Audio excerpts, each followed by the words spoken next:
UP के कैराना से सांसद इकरा हसन और सहारनपुर पुलिस के बीच बहस का मामला सामने आया है। एक मर्डर मामले में इकरा हसन मरहूम की मां से डीआईजी के साथ मिलने पहुंची थी, जहां इकरा हसन ने दावा किया कि उन्हें गिरफ्तार करके थाने में बैठाया गया।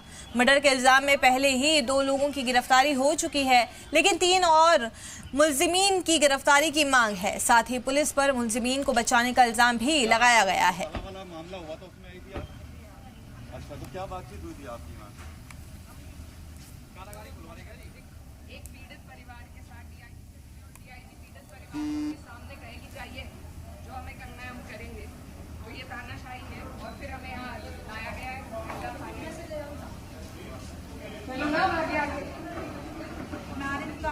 मेरे हाथ भी लगा रही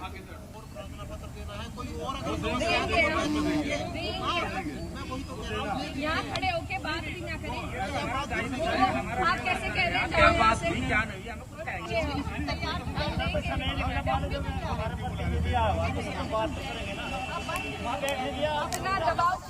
तो यूपी के कैराना की ये तस्वीरें हैं। सांसद इकरा हसन और सहारनपुर पुलिस के बीच बहस का मामला ये सामने आया है। आपको बता दें कि एक मर्डर मामले में इकरा हसन मरहूम की मां से डीआईजी के साथ मिलने पहुंची थी, जहां इकरा हसन ने दावा किया कि उन्हें गिरफ्तार करके थाने में बैठाया गया।